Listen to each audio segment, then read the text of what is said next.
Good afternoon, and maybe good evening. Thanks for joining us today. I realize it's a hectic day for all of you. It's a hectic day for all of us here in the Capitol.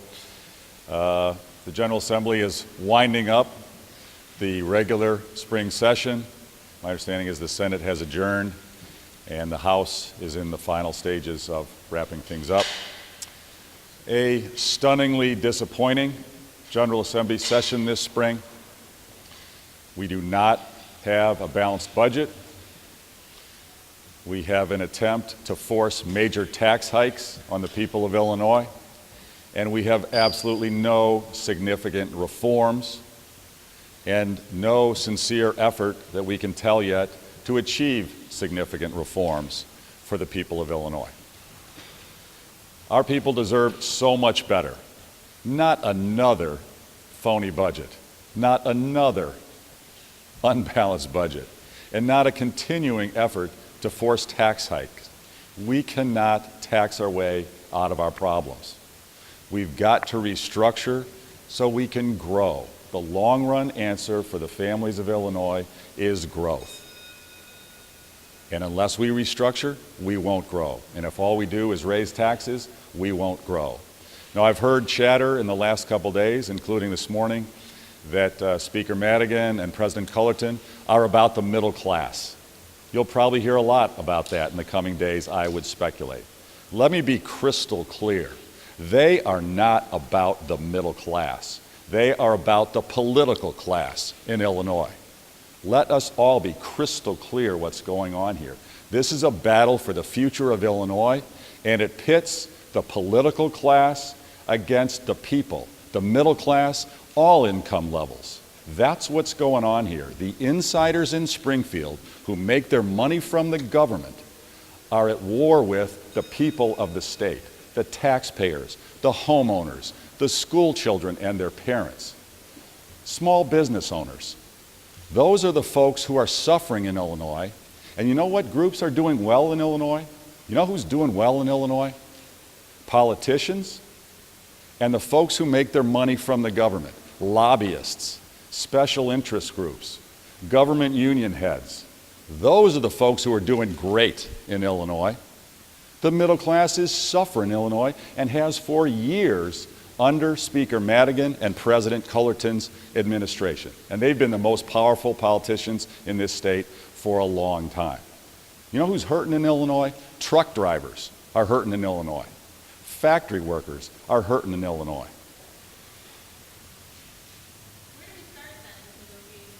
You know who's hurting? Homeowners in Illinois.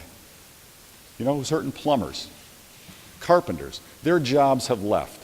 We've lost over 300,000 manufacturing jobs the last 15 years. We've lost 97,000 union jobs in the last 10 years. We are destroying the middle class in Illinois under the leadership of Speaker Madigan and President Cullerton. And they don't want to change because the insiders in government fund them. They make their money. Speaker Madigan and President Cullerton make their money from big government. And big government is crushing the state.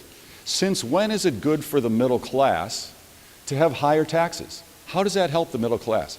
How does it help the middle class to have the highest property taxes in America, us in New Jersey? How does it help the middle class to cut school funding repeatedly for so many years? How does it help the middle class to have Illinois be the bottom, dead last in school funding from the state? How does that help the middle class? The middle class is suffering under the politics of Speaker Madigan and President Cullerton, and they control a huge fraction of the legislators here in the General Assembly. They do their bidding. Speaker Madigan pulls the strings, and so many of the legislators dance to his tune. The Speaker Madigan and the politicians he controls are taking the state down, and we've got to change it. And let's be clear, this is not about Democrats versus Republicans. That's not what this is about. This is about good government versus bad government. There are plenty of Democrats in this state, plenty of Democrats who don't want Speaker Madigan's policies, who realize that we need reform, that we need to change direction. There are plenty of Democrats who support major reform. But Speaker Madigan doesn't want reform. He makes his money from the status quo. He makes his money from big, expensive government, and he doesn't want to change. And the insiders in government don't want to change. But we're going to drive a transformation in this state. And our transformation will be bipartisan. Because Democrats have good ideas, Republicans have good ideas. This isn't partisan. This is about taking on the political class to help the middle class and all classes, the people of this state, the working families of this state. That's who's suffering, and we're going to go to battle for them and turn our state around. That's what's at issue here. Now, we're going to have a rough summer. We're going to have a rough coming weeks because these insiders will not give up their power easily. But we will not back down. We will not back down. Now, we'll negotiate in good faith, as we have for months.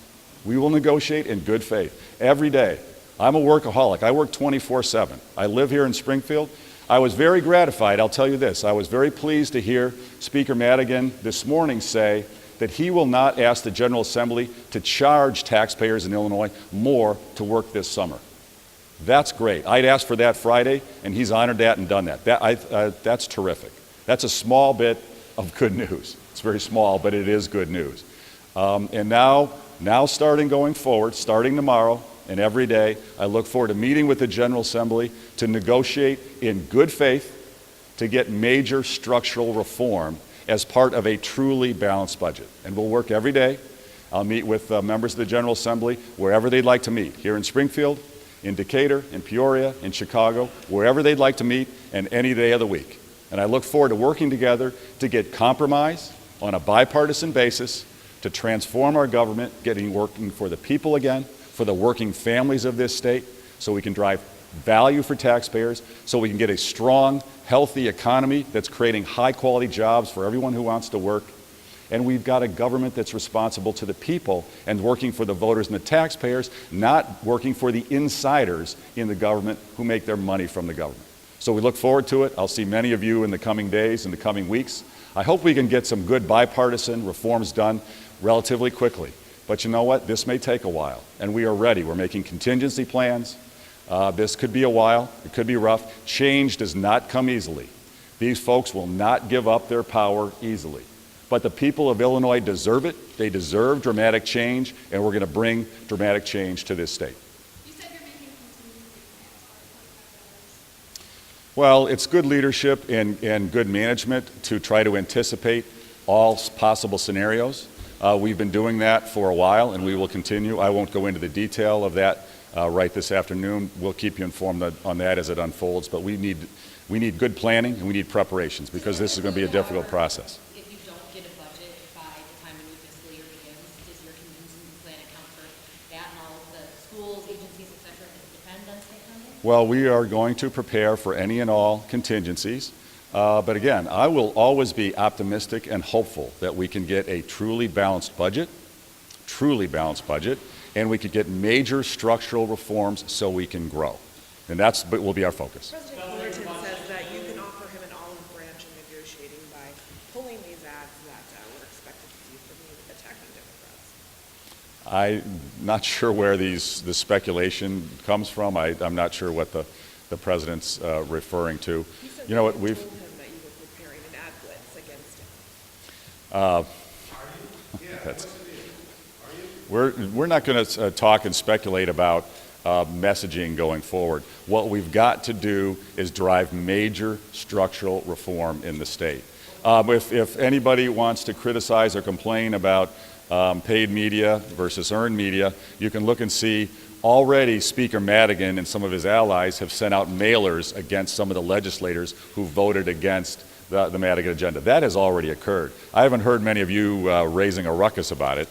You know what? Change is difficult. We are going to make change. Well, will you be running advertisements starting tomorrow or this month on your agenda or against Democrats? Yes or no? Again, I'm not going to speculate about actions on those issues in the future. We do need to get our message out to the people. That's why I appreciate you meeting with us here today. I hope all of you will meet with us regularly. I look forward to sitting with many of you in the coming days. The voters of the state, the taxpayers of the state, the working families of Illinois deserve to know what's really going on and what's really at stake here. There have been some bad bills passed in the General Assembly The voters and the taxpayers, the families need to know that, and they need to know what we stand for. And help us get the message out. We stand for 5 things. We've taken many reforms off the table. We've taken many things off the table in the spirit of compromise. We have taken dozens of things off the table. We're standing now on 5 things. Term limits on these career politicians who make their money from the government. We need public servants who are there for the right reasons, not as a family business, but as a way to give back and help the communities of Illinois. Term limits on all elected officials. I'm term limiting myself. Everyone should have term limits. Number 2, redistricting reform. You know what? We don't have honest general elections in this state. We have a rigged system where the incumbents, Speaker Madigan and the politicians he controls in the General Assembly, they're locked into office. They are locked in. People don't have a real choice in Illinois. You don't actually have to have competing ideas. If you're not with Speaker Madigan, you're on the outs. He controls it. He pulls the puppet strings. We should have bipartisan redistricting reform that gets political partisanship out of general elections and let the districts actually reflect populations, not partisanship. Number 3, property taxes. We need property tax reform, including local control of property taxes and a short-term property tax freeze, followed by local control of property taxes. Property taxes are our number 1 problem. They're crushing our homeowners. They're driving business owners out of the state. It's our worst tax problem. And you know what? We should let local voters control their own property taxes. That's the number 1 thing we can accomplish to transform the state. We also need business regulatory reform, tort reform, and workers' comp reform.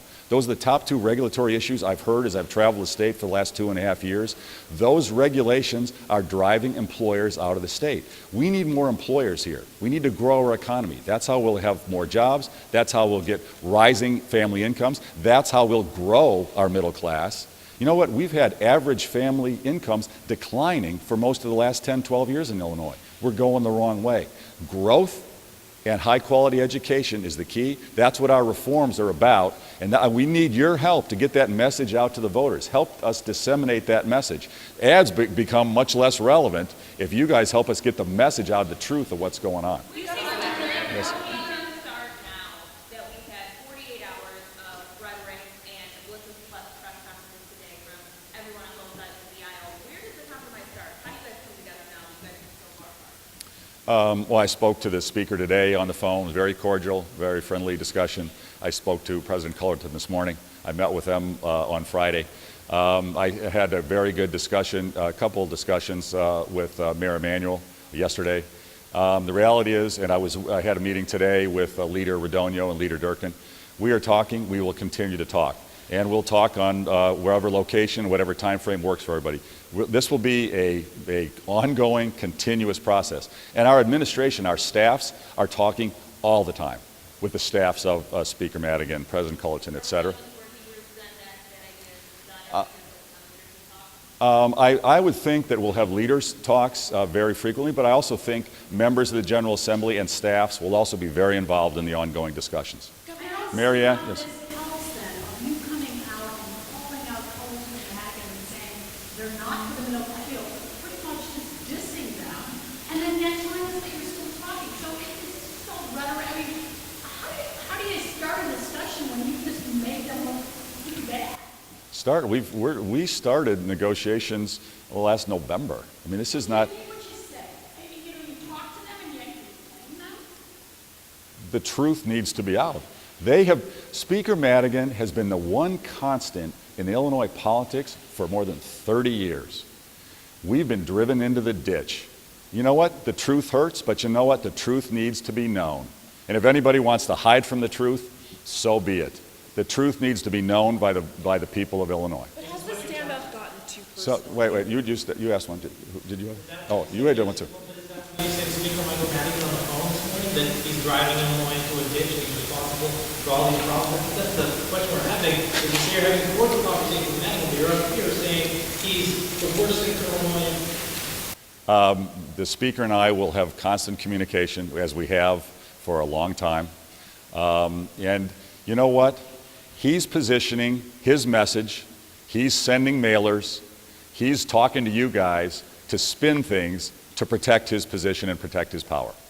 he's about protecting his power. I don't, you can't blame him. I mean, he's done a great job. Look at the power he's assimilated. He controls government in Illinois, and that's a fact.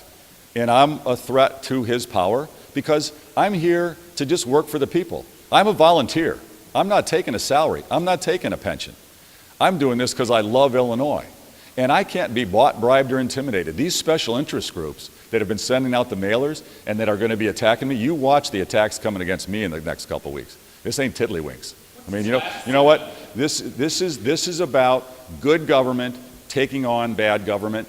And you know what? The Speaker has been a leader of the problems in Illinois for a long time.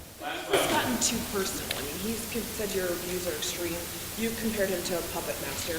How do you work together when you are attacking each other? We talk regularly, and we will continue to talk regularly. Thanks very much, everybody. I appreciate it. You're watching the Illinois Channel, an independent nonprofit corporation formed to provide gavel-to-gavel coverage of Illinois state government